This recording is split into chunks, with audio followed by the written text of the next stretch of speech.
તાપી જિલ્લાના સોનગઢ સરકારી વિજ્ઞાન અને વાણિજ્ય કોલેજમાં શનિવારે સંકુલના 25મા વાર્ષિક ઉત્સવ અને રજત જયંતિ મહોત્સવમાં વિશેષ ઉપસ્થિતિ નોંધાવતા રમતગમત ઉદ્યોગ સહિત સર્વાધિક વિભાગોની જવાબદારી સંભાળતા રાજ્યમંત્રી ડોક્ટર જયરામભાઈ ગામિતે જણાવ્યું કે આ કોલેજ આદિવાસી અને ગ્રામીણ વિસ્તારના હજારો યુવાનો જીવનમાં શિક્ષણનો ઉજાસ ફેલાવ્યો છે તે જોઈને સંતોષ થાય છે। વધુમાં ડોક્ટર જયરામ ગામિતે ઉમેર્યું કે ખાસ કરીને તાપી જેવા આદિવાસી બહુલ જિલ્લા જ્યારે દીકરા દીકરીઓ ઉચ્ચ શિક્ષણ મેળવે છે ત્યારે માત્ર એક વ્યક્તિ નહીં પણ આખું પરિવાર અને સમાજ પ્રગતિ કરે છે।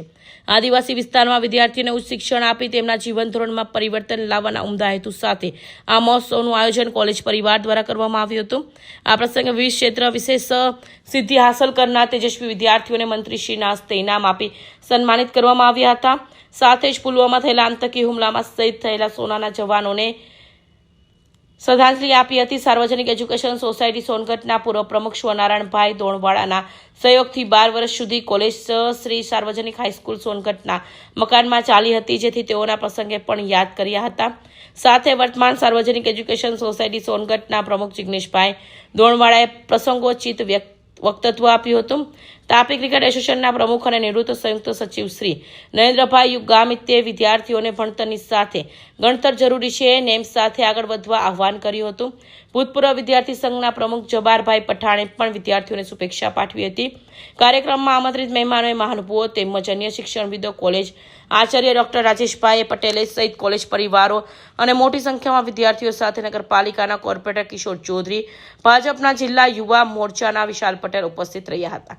વિદ્યાર્થીઓએ આપણી કોલેજમાં અભ્યાસ કરીને જે પણ ક્ષેત્રે નામ રોશન કર્યું છે, કોઈ ક્રિકેટમાં છે, કોઈ ખોખોમાં છે, કોઈ કબડ્ડીમાં છે, કોઈ પીએચડી થયા છે, એ તમામનું આપણે સન્માન કર્યું। તો એ તમામને પણ અહીંથી મારા તરફથી ખૂબ ખૂબ શુભેચ્છા અને ખૂબ ખૂબ અભિનંદન કે આ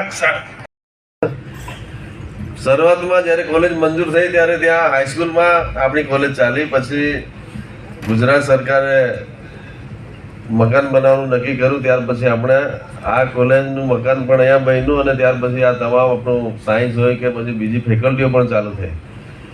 એટલે આ સોનગઢમાં જે આપણું શિક્ષણ કોલેજ શિક્ષણ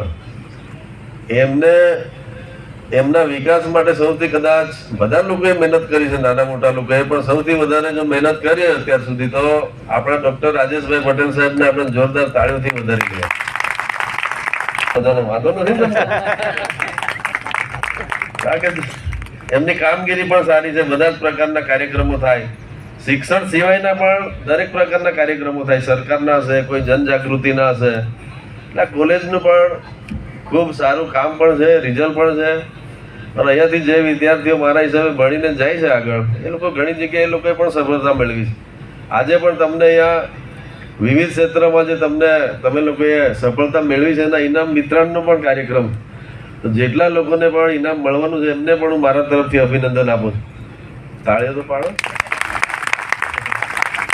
અને જેમને નથી મળવાનું તો તમે ભવિષ્યમાં તમે પણ મહેનત કરજો, તો આવતા વર્ષે પાછા આપણે તમારું પણ નામ આવે એવું તમારા પ્રયત્ન પણ કરવાના છે। શાદિક પઠાણ, હિન્દ ટીવી ન્યૂઝ, સોનગઢ, તાપી।